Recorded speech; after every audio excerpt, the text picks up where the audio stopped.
dan salam sejahtera. Bersama dengan saya lagi untuk video kali ini, kita akan mengupas dengan lebih dalam apakah impak negatif gadget kepada kanak-kanak, khususnya berumur 4 hingga 6 tahun. Kenapa saya fokuskan kepada kanak-kanak berumur 4 hingga 6 tahun? Kerana pada peringkat umur ini, perkembangan mereka berlaku dengan pesat.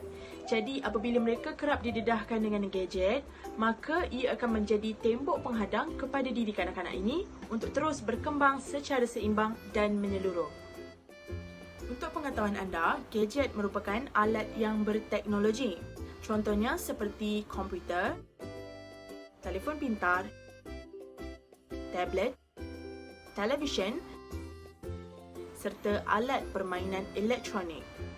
Tidak dinafikan bahawa penggunaan gadget dapat memberi banyak faedah, terutama dalam bidang pembelajaran kanak-kanak. Namun, kita juga tidak boleh memandang enteng terhadap impak negatif penggunaan gadget yang terlalu kerap. Seperti yang tertera di skrin adalah satu artikel bertarikh 9 Ogos 2018 yang disediakan oleh Tiara Shalavi.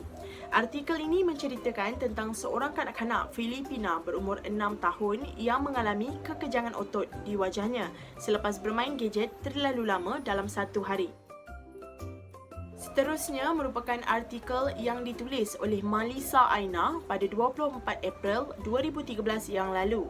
Ianya mengenai seorang kanak-kanak perempuan berusia 4 tahun di England yang menunjukkan sikap memberontak selepas menggunakan gadget sejak kecil. Kanak-kanak tersebut dikatakan ketagih menggunakan iPad sejak berumur 3 tahun lagi. Selain daripada dua artikel tadi, terdapat beberapa lagi impak negatif penggunaan gadget kepada kanak-kanak berumur 4 hingga 6 tahun.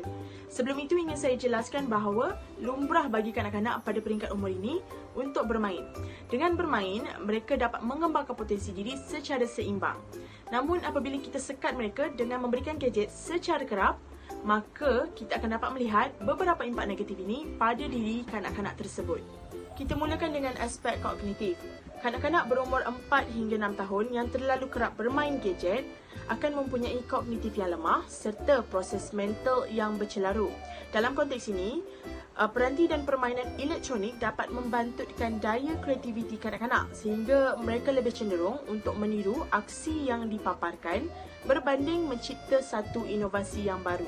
Seterusnya daripada aspek fizikal, kanak-kanak yang kerap bermain gadget tidak banyak melakukan pergerakan dan akan menjadi lesu yang boleh menyebabkan mereka menghidapi penyakit obesiti serta perkembangan fizikal mereka juga agak lewat.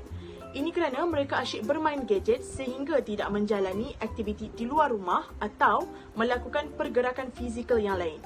Apabila obesiti berlaku, maka pelbagai masalah kesihatan yang lain juga akan timbul seperti masalah pernafasan, masalah jantung, diabetes serta tekanan darah yang tidak normal. Daripada aspek sosial pula akan menyebabkan kanak-kanak kurang mahir untuk berinteraksi. Kanak-kanak berumur 4 hingga 6 tahun yang kerap bermain gadget akan mempunyai masalah untuk berkomunikasi dengan rakan-rakan seusia mereka di taska ataupun tadika kerana tidak biasa bergaul dengan ahli keluarga di rumah ataupun rakan-rakan di sekeliling mereka. Aspek yang keempat adalah dari segi emosi. Kanak-kanak yang kerap bermain gadget akan cenderung menunjukkan kelakuan yang agresif serta bertindak mengikut emosi sekiranya mereka tidak dibenarkan bermain gadget. Selain daripada itu, ia juga mampu menjejaskan psikologi kanak-kanak disebabkan bermain permainan video yang mengandungi unsur keganasan. Sebagai contoh, apabila kanak-kanak didedahkan dengan permainan perang atau yang mempunyai unsur pergaduhan, ia akan mempengaruhi sikap dan tingkah laku, malah boleh membentuk perilaku yang negatif. Terdapat beberapa punca yang menyebabkan isu gadget ini masih berleluasa sehingga ke hari ini. Punca yang pertama, gadget dianggap sebagai pengasuh bagi menggantikan ibu bapa. Lagi-lagi dalam era moden masa kini, ibu bapa terlalu sibuk dengan kerjaya sehingga tiada masa untuk menguruskan anak-anak. Jadi mereka bertanggapan bahawa dengan memberikan gadget, anak-anak tidak akan menangis, memberontak atau berkeliaran tanpa pengawasan mereka. Punca yang kedua adalah ibu bapa terlalu ingin mengikut trend masa kini di mana setiap anak perlu memiliki gadget sendiri. Mereka tidak mahu dicop sebagai ibu bapa yang ketinggalan zaman kerana tidak memiliki alat elektronik canggih untuk kegunaan anak-anak mereka. Lagi-lagi apabila rakan-rakan mereka sendiri membeli gadget untuk kegunaan anak-anak mereka. Punca yang ketiga adalah ibu bapa tidak mahu anak mereka menjadi seorang yang buta IT. Penggunaan gadget adalah seiring dengan pendidikan abad ke-21. Lagi-lagi jika kita lihat dunia hari ini yang mengekang untuk kita berjumpa secara berdepan.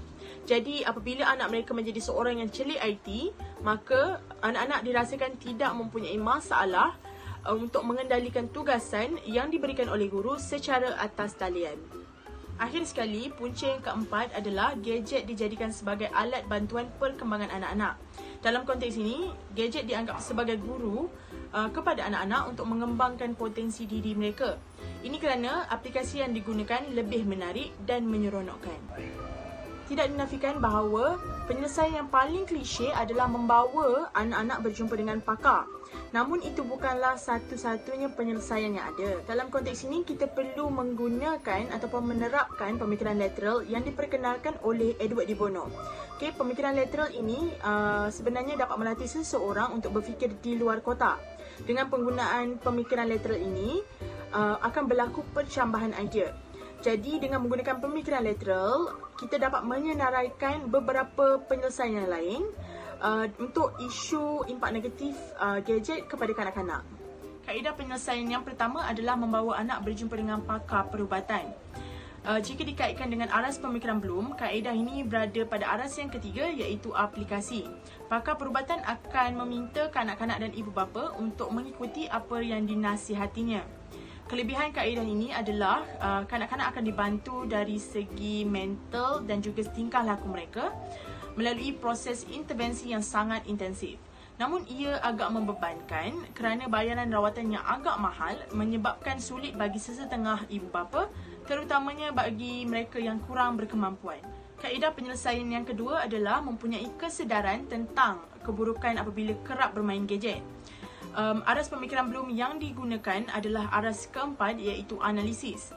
Ibu bapa perlu membuang satu pemikiran ingin mengikut trend semasa dan banyak membaca ataupun mengambil tahu tentang isu-isu yang berkaitan dengan pengaruh gadget kepada kanak-kanak. Kelebihan kaedah ini adalah ibu bapa akan lebih bijak untuk mengawal dan menghadkan penggunaan gadget dalam kalangan anak-anak. Namun ianya juga akan menjadikan ibu bapa seorang yang paranoid sehingga tidak membenarkan langsung anak untuk didedahkan dengan gadget yang kadang-kala dapat memberi manfaat kepada mereka. Kaedah penyelesaian yang ketiga adalah ibu bapa perlu menjadi kreatif dalam menyediakan ruang persekitaran yang menarik untuk anak-anak di rumah. Aras sintesis, iaitu aras kelima dalam pemikiran Bloom, digunakan untuk kaedah ini. Kita sedia maklum bahawa kanak-kanak suka akan perkara yang menarik dan menyeronokkan. Jadi, ibu bapa boleh mempelbagaikan aktiviti di rumah supaya kanak-kanak leka dan tidak memikirkan gadget. Sebagai contoh, cipta alat permainan yang dapat membantu meningkatkan perkembangan anak seperti menghasilkan busy book serta pelbagai lagi permainan motorik. Namun, mungkin sesetengah ibu bapa merasakan kaedah ini kurang menarik kerana tidak mahir atau kreatif dalam mencipta permainan dan ruang persekitaran untuk anak-anak mereka bermain. Kaedah penyelesaian yang terakhir adalah ibu bapa membuat penilaian tentang kekerapan menggunakan gadget terhadap diri sendiri dan juga ahli keluarga yang lain. Aras pemikiran Bloom yang digunakan adalah aras ke-6, iaitu penilaian. Ibu bapa perlu melihat perbandingan antara kebaikan dan keburukan menggunakan gadget. Ini kerana ibu bapa merupakan contoh tauladan. Semakin kerap ibu bapa menggunakan gadget, maka begitu juga akan terjadi kepada anak-anak. Namun, kaedah ini mungkin agak sukar sekiranya ibu bapa itu sendiri sudah terbiasa dan leka dengan penggunaan gadget secara berlebihan. Jika dilihat daripada keempat-empat kaedah penyelesaian ini, didapati bahawa kaedah yang terbaik adalah kaedah yang ketiga, iaitu ibu bapa perlu menjadi kreatif dalam menyediakan ruang persekitaran yang menarik untuk anak-anak di rumah.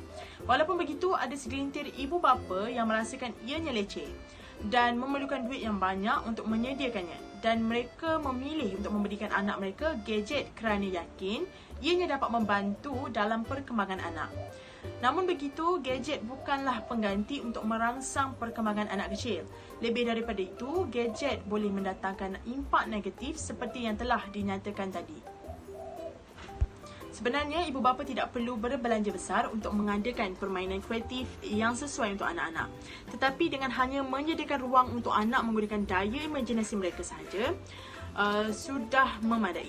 Dari segi permainan, ibu bapa boleh menggunakan bahan yang ada di dalam persekitaran rumah untuk menghasilkan sesuatu yang menarik. Motif utama adalah untuk memberikan kanak-kanak ini keseronokan tanpa perlu bermain gadget. Konsep Montessori iaitu belajar sambil bermain merupakan satu kaedah pengajaran yang sangat berkesan dan sihat dalam memberikan pendidikan kepada anak kecil.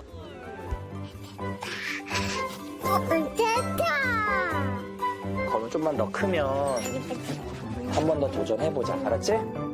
Oleh yang demikian, untuk menyelesaikan isu impak negatif gadget kepada kanak-kanak berumur 4 hingga 6 tahun, ibu bapa perlu berusaha untuk berfikir di luar kotak bagi menjadikan ruang persekitaran anak-anak lebih menarik dan menyeronokkan.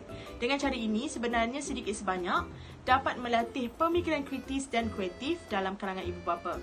Bak kata pepatah, hendak 1000 daya, tak hendak 1000 dalih. Jadi, ibu bapa di luar sana, tunggu apa lagi? Ayuh, kita mulakan langkah pertama. Anda mampu mengubahnya.